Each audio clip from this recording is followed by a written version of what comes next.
Hey everyone, how's it going? I hope you're all doing great and you're following the 3 H's of the channel.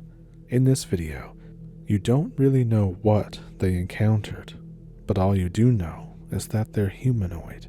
So, if that sounds like something you're interested in, pull up a stump with me and let's get into it. Thank you for watching. So at the time of this, I was living in Asheville, North Carolina, but I was house sitting for my mother in Fairview. Her house is in the middle of nowhere, halfway up a mountain. The internet was very spotty, the phone service was awful, even the landlines weren't that great.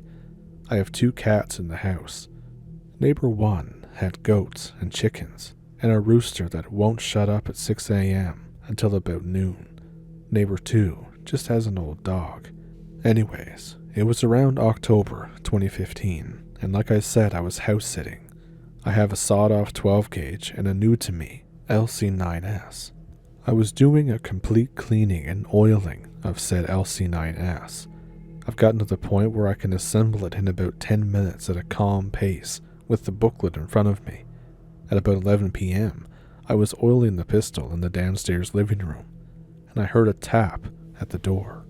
The door wall is a 3-panel glass thing. The middle glass is the panel door. I look up, assuming it's the neighbor who had lost a chicken again. But it wasn't. It was something there, with white skin, long nails, black eyes, sharp teeth, short strands of hair. The proportions were all wrong for a human. We stare at each other for about 5 seconds, and then it taps again on the window. The next thing I know, my gun is assembled, there's a round chambered, and the safety is off. The cat that was sleeping on the back of my chair suddenly hisses and launches toward the door. The cat's not too bright, but has always been territorial. It once had a standoff with a police shepherd. I duck to avoid having my scalp ripped off by the cat. By the time I look up, the thing's gone. I sit there, with my pistol trained at the door for what feels like an eternity. I holster the pistol, grab the sawn-off, and load double-O plated buckshot. I have a flashlight, and I rig that to the shotgun barrel. I tactically exit the house. My heart's pounding like a jackhammer. The instant I open the door, the smell of blood hits me. I gag, and then I hear it. The driveway's stone, not asphalt. I can hear it around the upper part of the driveway. I creep to the corner of the house and peer around. It's there, at the kitchen window, trying to look inside. It's about 20 feet away. And this is an 18.5-inch barrel with no choke, a 20-inch spread at 30 feet, give or take. I brace my shotgun. I attempt to get a good bead on the thing, with my heart still going faster than a rabbit. The small corner of my brain notices that there's no animal noises that aren't from this thing. No dog, insect, or anything. I breathe and squeeze. I close my eyes at the last second. And the shotgun was insanely loud, but not as loud as this thing. It roars like a lion challenging a rival and turns toward me. I drop the shotgun and pull my pistol. It starts loping toward me, its arms swinging by its sides. I have 7+1 rounds of JHP in the gun and 7 rounds of full metal jacket in the second mag. I run through all 15 rounds. The thing isn't even slowed. I grab the shotgun again and sprint back down the small hill to the lower living room. I slap every single light on the way. I grab the shot shell box and the 9mm box. I flip the couch and move it to the corner. I get behind it, reload the pistol and the spare mag, and never sleep. I spend the rest of the night behind that couch. 11 a.m. rolls around. I decide to check out the damage to the property. The first stop is the outside downstairs door. There's nothing on the stones, but there's something in the small garden plot. A footprint, but not a human footprint. It looked like a cross between an ape and a raptor. Next stop, the corner of the house. I find the shotgun shell, and I find 17 9mm brass, fired. I think, okay, cool, let's walk toward the front door. By some miracle, none of the pellets hit the house. Not found any blood or splotches or anything that I did any damage to this thing. I'm thinking that I must have missed in my panic. Let's check behind the house for obvious missing bullets. Behind the house is an old stone wall, no mortar. There's a total of 3 impact marks, 3 misses. Out of 17 9mm and however many buck pellets, only 3 of them missed. A neighbor strolls in around 2 p.m. and asks me if I heard anything around 12 last night. I say, yeah, it was just a bear that got too nosy. And he says, really? Where's the body? I say, I missed. And he says, son, it wasn't a bear, was it? And it wasn't no human neither, right? And it wasn't one of those moonshiners. I said, how did you know? He said, lucky guess. You'll find a package waiting for you before sundown tonight on your doorstep. I suggest that you use it. Sundown rolls around. A wooden box is on my doorstep. I open it up. There's a strange mixture. It's white ash, something else, and salt. I coat every single bullet I had that night. I had a box of about 300 or so loose 9mm rounds. I slept in my bed for the rest of the week with the shades drawn, the doors locked and barricaded, my pistol under my pillow, and my shotgun next to me. The neighbor never mentions it ever again to me or my mother.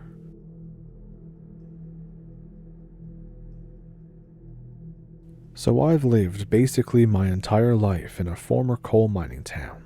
The town is pretty big. It's a whole county actually, but only out of the town was the mining business big. Mostly in town, all you get is a military training camp, farming, and sports. There's a county fair too that's pretty popular, but whatever. So anyway, most of the old mine shafts that were started and ended shortly after they were made were mostly filled up, so nobody could get in there. So geocaching became really popular around this time that this happened. And of course, there's always mine shafts that are not properly closed off, and it turns out that these were the locations for a lot of geocaches in the area. So generally, people would go there, get the cache, leave something, and then leave. Not that big of an issue. It was always warm near the mine shafts, so snow would melt slowly near the fronts of them, making them great for year-round geocaching. So now, we start the actual story. Myself and 3 friends and one of their girlfriends all get kinda drunk in the afternoon after our senior year. So there's myself, Alex, Brian, Colton, and Gia. And yes, I'm aware that they line up with A, B, and C. So Gia is a big hiker type. She's very fit, and she loves to geocache. Her boyfriend, Colton, is into local history, and is also kind of a dork, but so is she, so they really fit well together, especially with the geocaching. Colton wants to go to one of the bigger, more remote mine shafts, just for shits and giggles. Gia absolutely agrees. And me being the mother hen of this story, which basically means that I was only slightly buzzed, as in I had 2 beers and they all had a lot more, so I drove them all out there. Brian was having fun with it, so he brought out a few of his hunting guns, which ranged from a rifle to a shotgun and a couple pistols. I jokingly took the shotgun and just started making Evil Dead quotes the entire time. However, nobody else is really interested in taking a gun besides me, and I am weird enough to just keep it in my hands and continue making Evil Dead quotes as we go along. When we got there, it was kind of warm, which felt good since it was starting to get dark and colder. If I had to guess, I would have said it was around 8 p.m., and since it was June, it was just light out. So Gia and Colton say how there's a metal gate on the front of the mine, like one you'd see in a storage room, and it kind of looked new. Colton pauses and says that this is not normal for the mines. Gia suggests that they're finally putting another layer onto the front of the mine since people were getting into them. It had a star logo with a circle around it, just like it was a cheesy government movie. Brian gets all cocky and tries to jank up the metal door by its small handle. He in turn touches the door and yelps in pain as he pulls his hand back. Apparently, the metal door was so hot that it was hard to move your hand toward it. We didn't have a proper explanation for it. We all just assumed it was some kind of fumes from the cave heating up the door like a frying pan or something similar like that. So to be funny, I threw a large stick at the door, and as it leaned against it, it started burning up. It hadn't even been that long since the stick hit it with a loud bang. The fire wasn't normal though. The fire was blue. Like blue as if it was a giant pilot light, just coming off of a stick thrown at this hot as hell door. We all thought that it was really weird, so we threw more sticks at it and got a bit of a small fire going of blue and greenish hues. Colton kind of guessed that it was maybe the gas from the cave doing it, but he didn't really know, and I don't think he really cared. As our fire was going, it was beginning to get dark, so we were going to head out back home. And then we heard something, a very large metallic creaking noise. It sounded like something out of a video game, with just how it sounded so strong and yet fizzled out so quickly. This metal gate then fell off of its hinges onto the ground, crushing the blue fire pretty quick. We looked inside of the mine shaft that was there, Gia using her phone as sort of like a binoculars trying to zoom in, which caused her to scream and then run back to the car. I looked into the mine, and among the dim blue fire, I saw this, a blob of tannish-grayed skin being illuminated just enough by the fire so I could see it. It was shiny like stone, but leathery in different areas.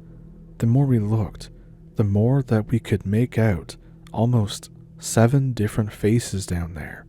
Some of them seemed to be a kind of red hue. We slowly noticed that these things, or one thing, or however many there were moving closer. Brian decided to start shooting at it without even worrying about anything. We could hear the thing in there start coughing and hacking, or however many there were. It was breathing hard and strained, and through the dim light, we could see small bits of what looked like black liquid coming out of its mouth from the looks of the lighting. I took up the job of shooting off a grand total of 2 shots that were in the gun, attempting to reload, but then I just gave up and decided to go back to the car with Alex, Brian, and Colton and Gia. All of us were very jumpy during the whole ride home. After we calmed down, we kind of started thinking we were badasses, you know, those teenage hormones and stuff. Eventually, we realized that we most likely uncovered some weird-ass stuff in the middle of the woods, like a C-tier horror movie. We tried not to speak of it again, besides just passing remarks. As the years went by, everyone else moved or tried to move out of the town. Gia and Colton left together, Alex went to college, Brian has pretty much given up on hunting and sticks to a range this time. I tried looking up the mine long after this, and I literally only found it on an old map of the town from the late 1890s from some site that sells maps. I tried finding it again, only to find that the site had been taken down or didn't exist anymore. I looked up the public city hall records about the mines. I found it on there. I bookmarked it, only to go back later and find it removed, saying that this document doesn't exist.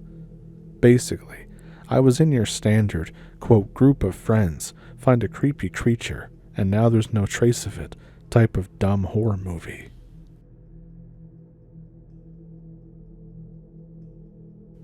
"2017 was, by all intents and purposes, the second worst year of my entire life.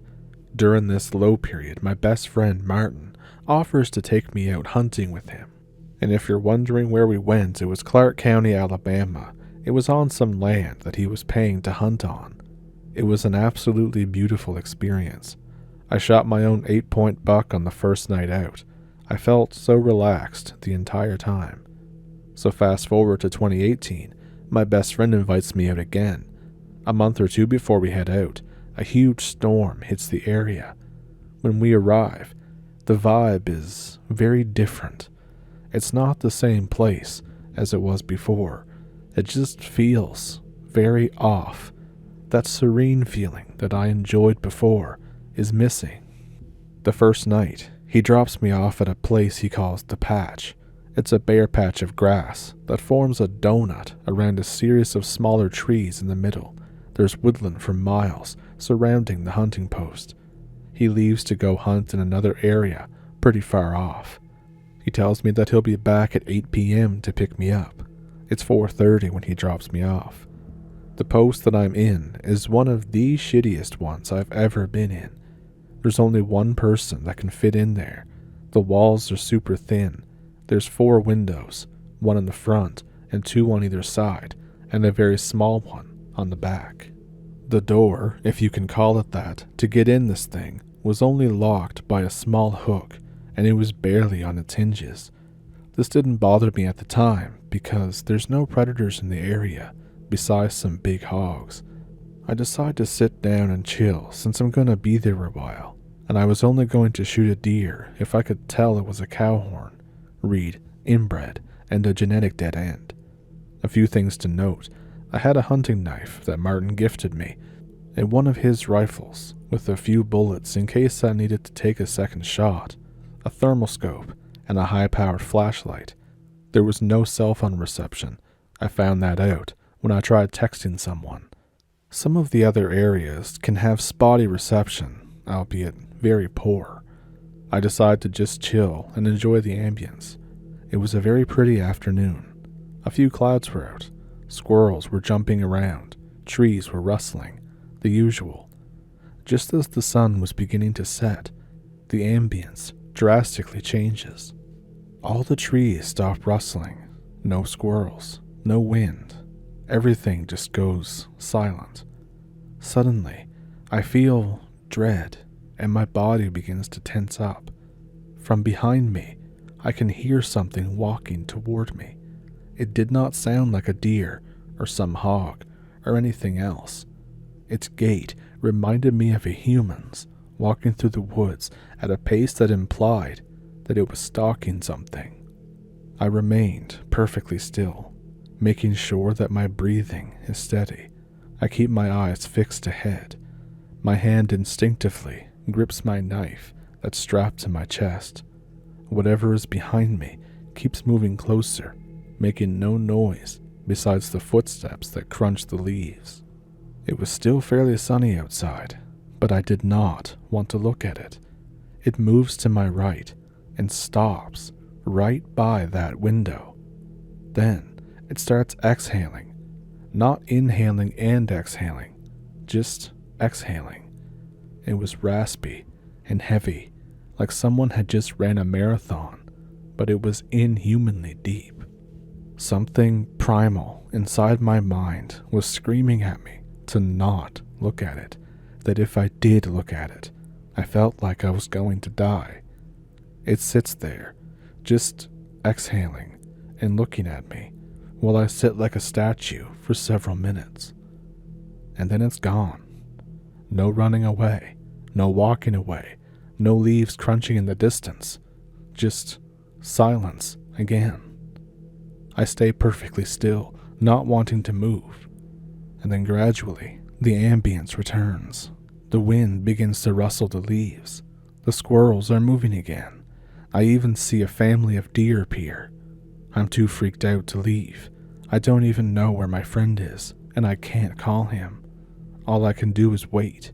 Beyond my paranoia getting to me, nothing else happens. My friend ends up picking me up an hour late because he took a shot at a buck and was waiting to see if he would come back. When we get back to our cabin, I spill my beans. He's scared and gets chills.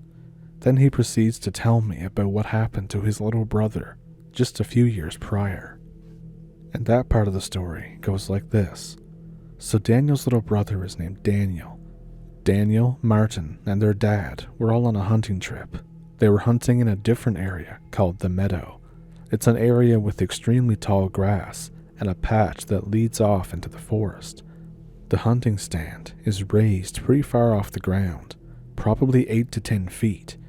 While hunting, Daniel's chilling on his phone when the same thing happens. The wind stops, the grass stops rustling, there's no more animal ambience. And then he hears footsteps approach him from the tall grass. There's only one window on the stand, and it doesn't look at the surrounding fields.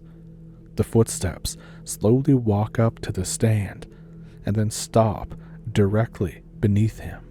He freaks out and starts texting his family to come get him immediately. He's too scared to call or make any noise. Martin and his dad drive out to get him, and they find nothing underneath the stand. Daniel never hunted in that area ever again. The strange thing is that Martin and I hunted there before, and nothing happened. So fast forward to 2019. Martin invites me again to go hunting with him and Daniel. This time, I had other stuff going on, so I politely refused. While chilling in the cabin late that night, both of them hear knocking on the side of the wall near the living room. 3 knocks in normal succession. Martin goes out to see what could be making that noise, armed, of course. He finds nothing.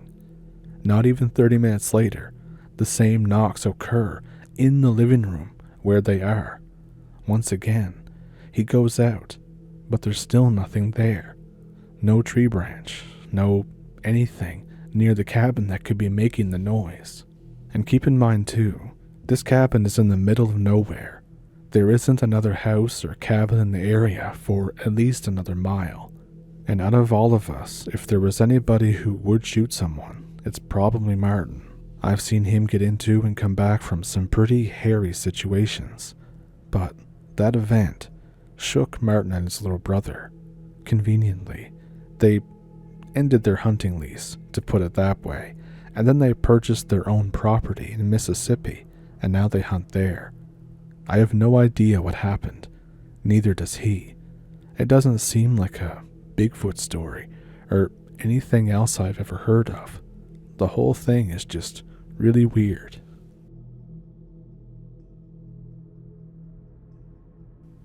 Those encounters were pretty intense, weren't they? If there was one in particular that stuck out to you, let me know which one it was down in the comments. As always, if you have one of your own, there's an email in the description below that you can send them to if you'd like to. Also down there is a PayPal and a Patreon if you would like to support the channel that way. And of course, memberships and super thanks here on YouTube. And besides that, feel free to like and subscribe if you haven't already. And I think I'll see you in the next one. Thank you for pulling up a stump with me. Thank you for watching. Have a good week.